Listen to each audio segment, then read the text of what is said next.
You know, over the years, probably since, I don't know, I'm just going to go on the whim, probably since 2008, I've been on here speaking, preaching, teaching, what I know to be the fundamentals of basic protecting yourself against a country that simply does not know how to balance a checkbook. You know, I've been talking about sound investment, sound advice, and then I just came across an interview with Ron Paul and one of Paul Stansberry's associates right here.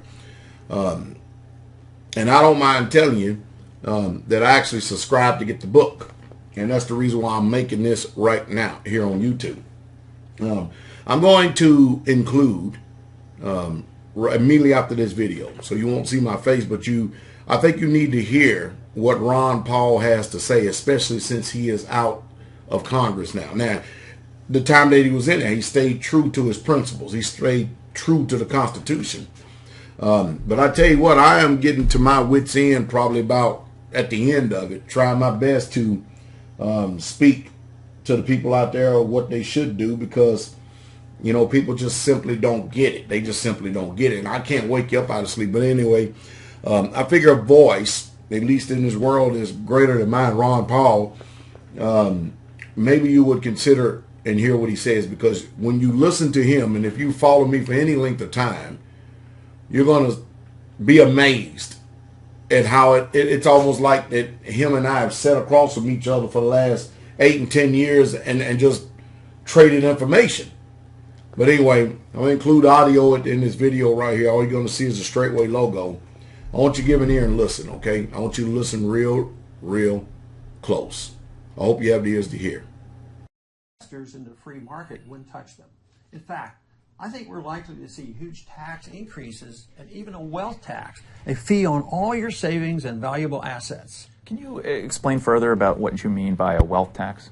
Absolutely. Anything is possible. It's only going to get worse. When this currency crisis hits, the government's #1 priority will be to control the existing supply of capital. We'll see all kinds of new laws and rules about what you can do with your money, where you can put it, where you can move it. And of course, we'll see a massive inflation when all those trillions and trillions of newly printed dollars make their way into the economy, because we can barely finance our debt right now. So you can imagine what it's going to be like when interest rates go up 0.5% or 1% or 2%, the ball game's over. It's going to be especially rough on seniors or anyone who relies on the government for income.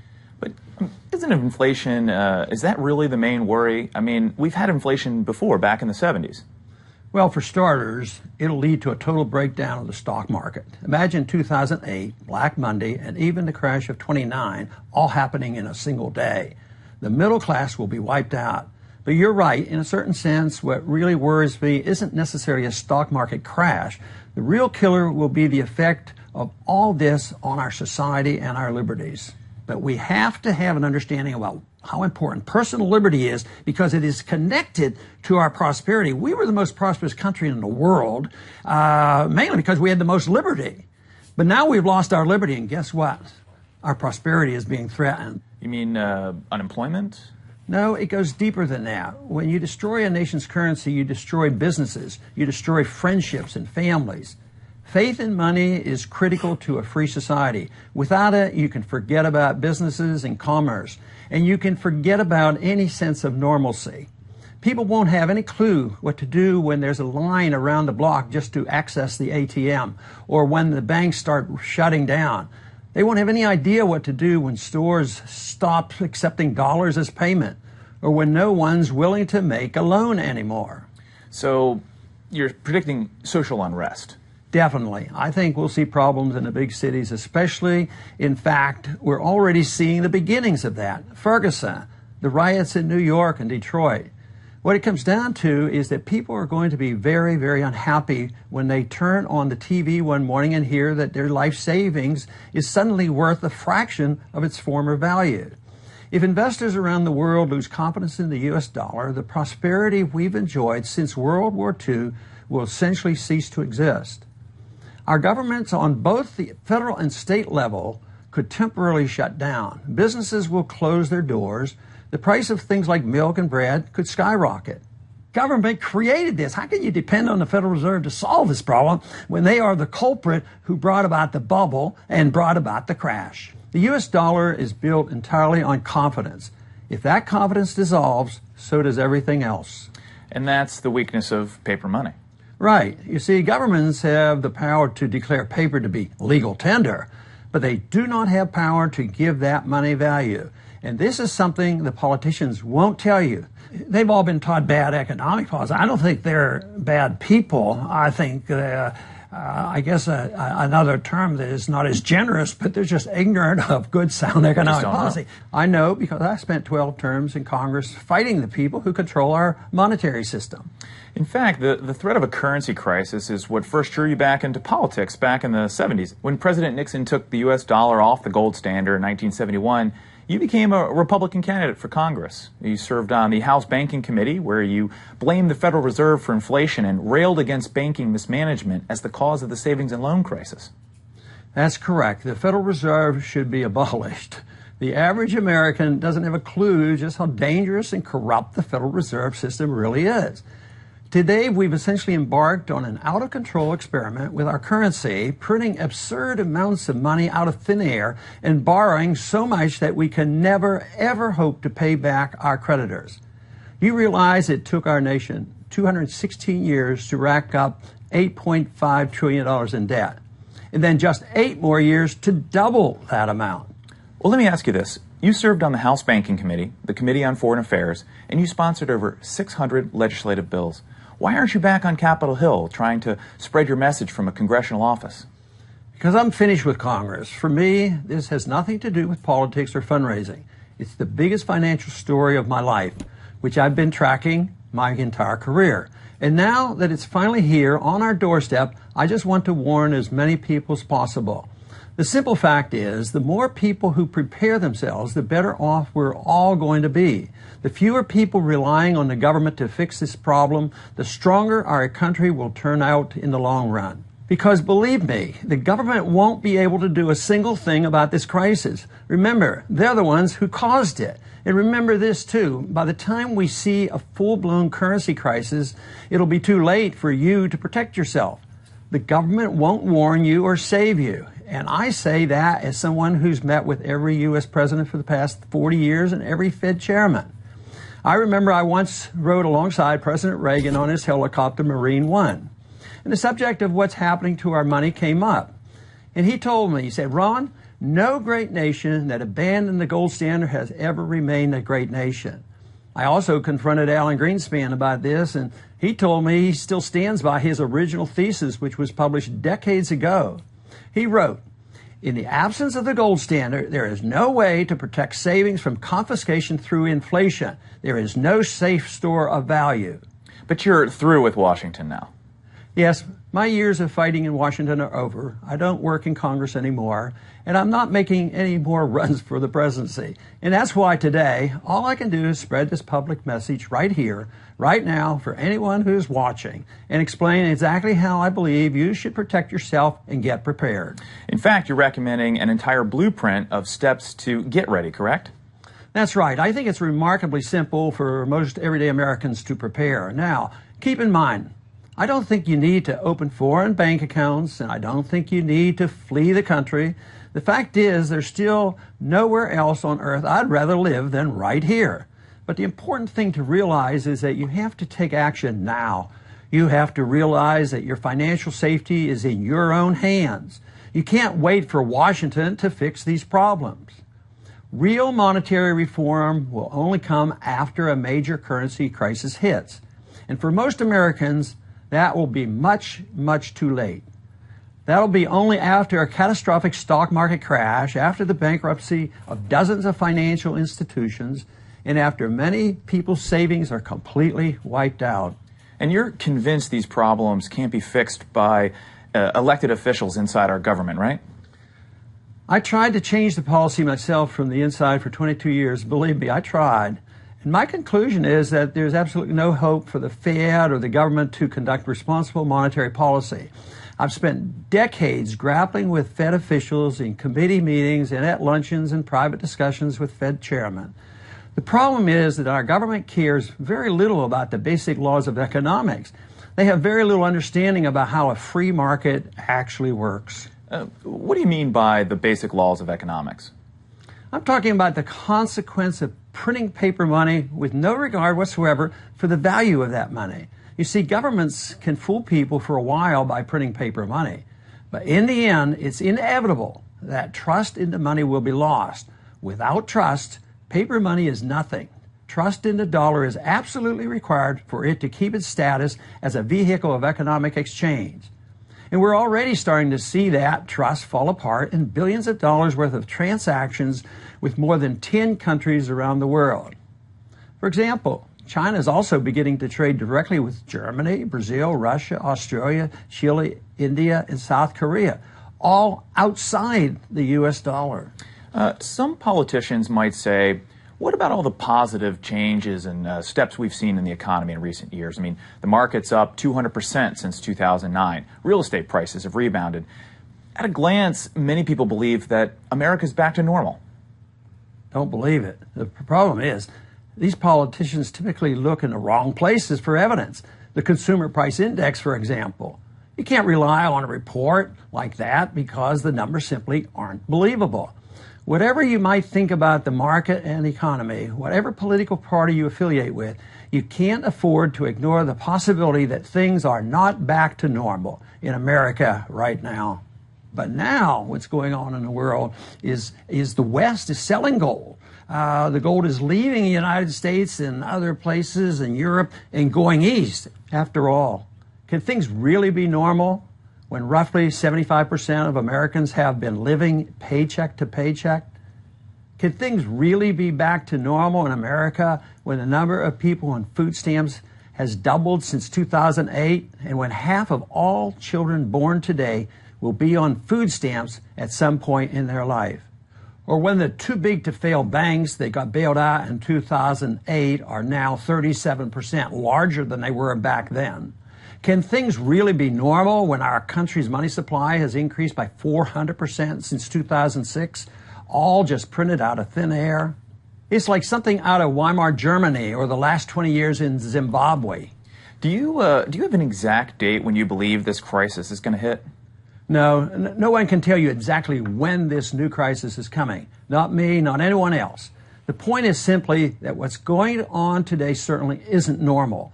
And it's guaranteed to end in disaster. People are going to lose a lot of money. They aren't going to understand exactly how it happened, but they're going to be angry, and they'll act on that anger in very predictable ways.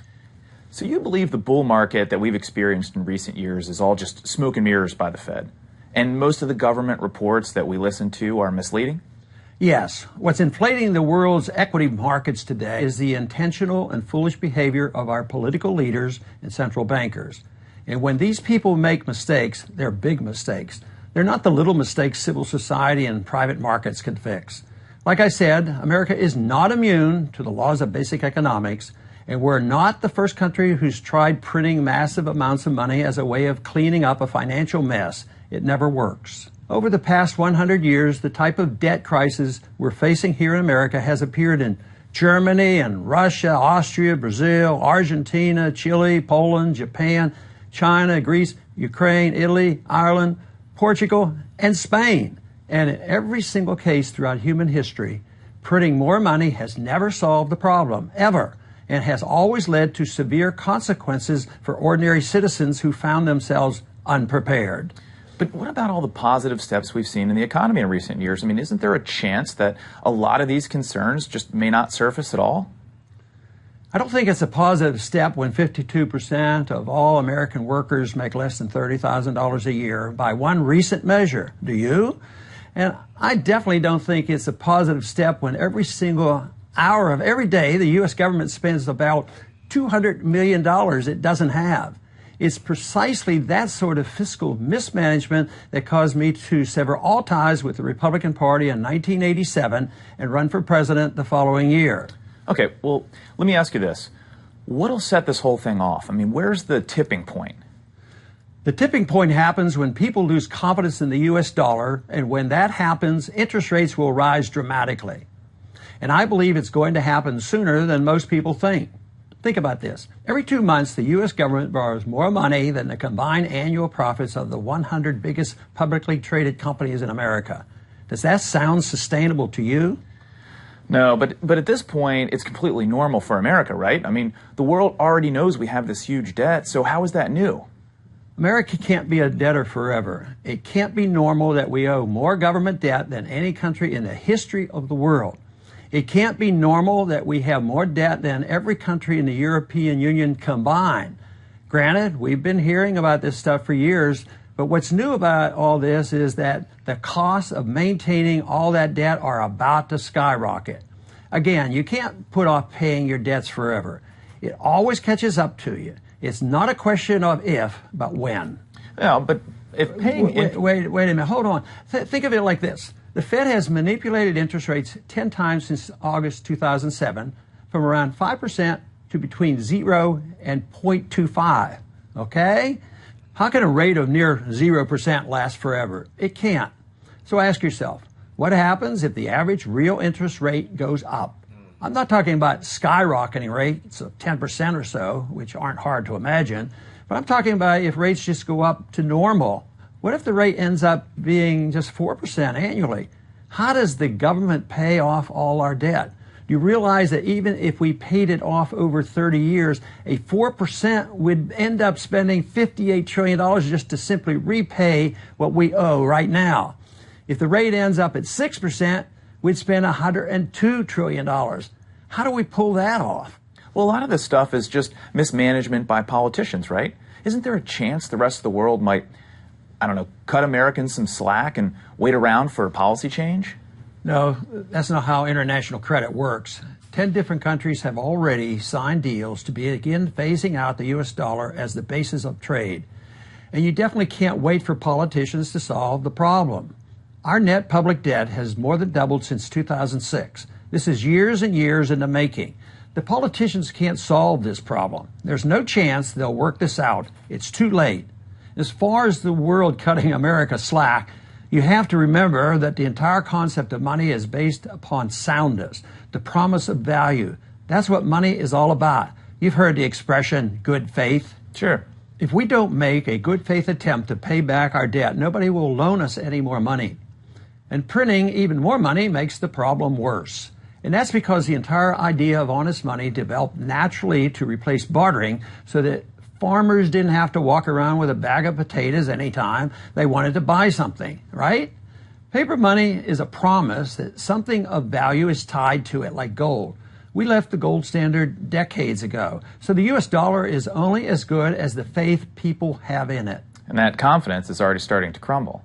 Exactly. And when money can't be trusted, the price signals in the market all around the world can't be relied on anymore, which makes it harder and harder for people to exchange labor and capital internationally.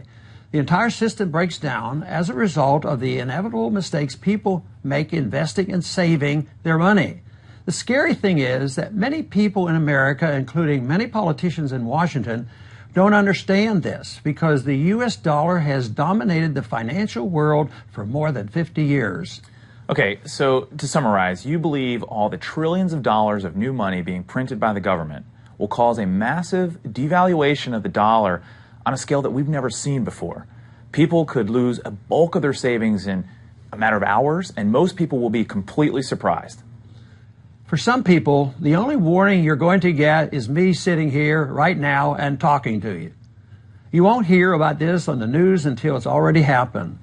And the government won't say a word. It would cause a panic. And yes, the crisis could arrive literally overnight, as it did in Great Britain in the 1970s.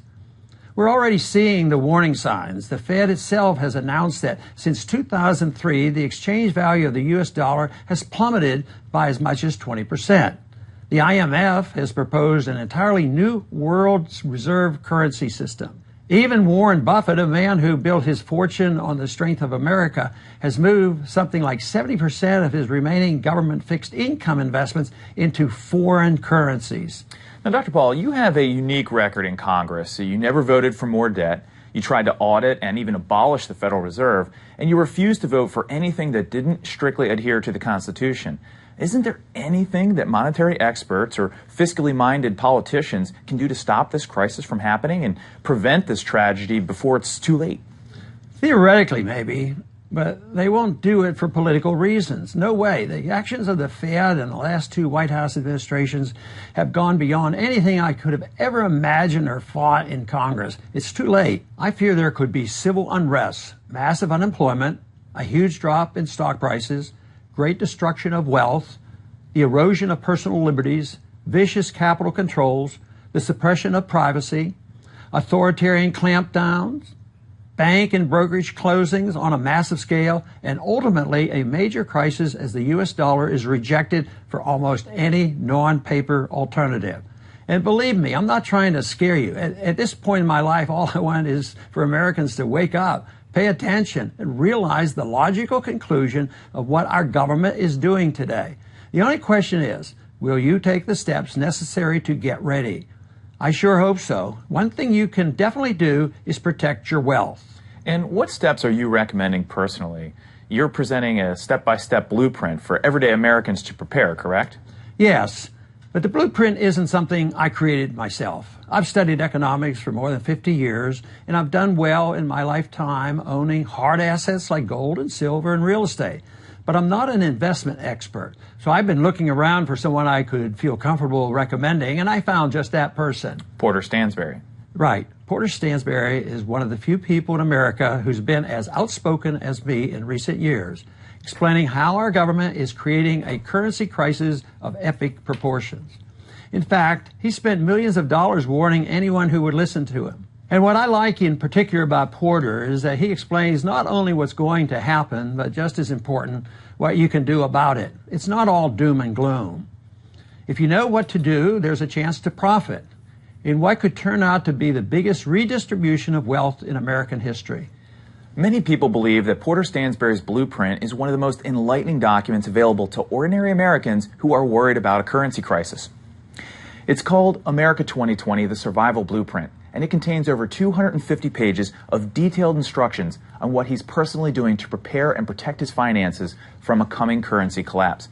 Dr. Paul, he's mailed out tens of thousands of copies to retirees all across the country. I think it's a fantastic document for one main reason. It allows you to get the facts for yourself, learn about what's happening, and get the steps necessary to protect yourself and your family.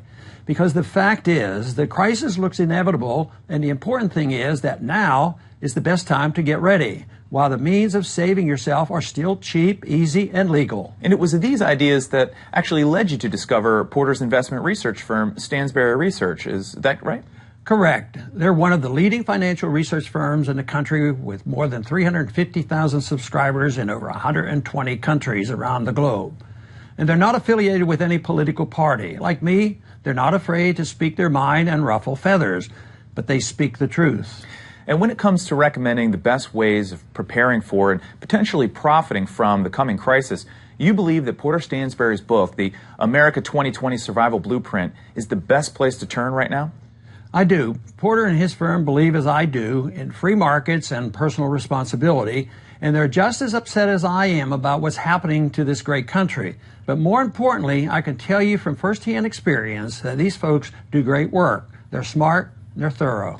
Dr. Paul, I'm sure you could have received a lot of money if you went to work with Wall Street banks or brokerages. Why not try to prevent this crisis by maybe working alongside one of the big players in New York? No, I'm not interested in working on or with Wall Street. Those guys want more handouts and special favors than welfare recipients. And frankly, bankers are just as helpless as anyone else to stop the government from printing money. In fact, one thing I like about Stansberry Research is that they don't work anywhere near or with Wall Street. They're based in Baltimore, and they're the exact antithesis of Wall Street bankers and D.C. lobbyists. More importantly, by remaining outside the financial system, Porter Stansberry and his team avoid all the typical conflicts of interest and petty politics that plague Wall Street firms. Conflicts of interest on Wall Street are exactly what led to the 2008 financial crisis to begin with, right? Exactly, but the folks at Stansberry Research aren't directly involved in the financial system at all. They simply produce great financial research. The facts on what's happening, what to do. That's it. And for me and the folks I care about, that's all I'm interested in a way of sharing exactly what's going on and what you could and should do to prepare. Porter Stansberry's new book, America 2020, The Survival Blueprint, has drawn attention not just from you, Dr. Paul, but also from investors across America who tell us it's a must-read. Joe R. says, I love the book. It is so clear and concise. I have studied a bit about the smartest ways to survive what is coming, but this put all the best ideas together in one place. And David N. says, this book might go a long way to help others survive the difficult times that lie before us. It is the best summary in regard to what inevitably must occur that I have seen. I completely agree. I think every American retiree should own a copy of the Survival Blueprint. And Carol R. writes, this is a story that all Americans should know about. Unfortunately, when I try to explain it to my friends, they don't believe me. Most people simply want to bury their heads in the sand and pretend that nothing is happening. Right. The sad reality is that a lot of Americans feel that way and will be completely blindsided by this crisis. And that's why I strongly believe Porter's book is a great resource, not only for understanding what really is happening in America right now, but to learn the steps to protect yourself. It must be frustrating to know that after 22 years in Congress, you weren't able to stop a crisis like this from developing. How could I? When I left the House in 1984 to return to my medical practice, I wrote a farewell address that responded to this exact problem. In the address I wrote, special interests have replaced the concern that the founders had for general welfare. It's difficult for one who loves true liberty and utterly detests the power of the state to come to Washington for a period of time and not leave a true cynic. I said that back in 1984, and nothing has changed since then, Jared. The best thing I can do now is spread the message through education. That's why I'm speaking directly to any American who will listen. Because no matter what the U.S. Constitution says, it's Washington who controls our monetary system, and they've put us on a direct collision course for financial disaster. Dr. Paul, have you seen anyone else offer a way to prepare, a way for ordinary Americans to protect themselves? To my mind, the absolute best step you can take is to get a copy of Porter Stansberry's new book. I agreed to consult with Stansberry and do this interview because I believe in their work. The America 2020 Survival Blueprint is what I'd recommend to my own family. By the way, I should mention, this book is not available anywhere else. Well, Dr. Paul, sir, it's been an absolute pleasure having you with us today. Any final words? Yes. I'd like to urge everyone who's watching this to please do not ignore what's happening in America right now. Trouble is coming, and I strongly recommend that you, your family, and anyone you care about get fully prepared for the difficult and dangerous days ahead of us. Don't wait until it's too late, please. Thank you. And as part of this first ever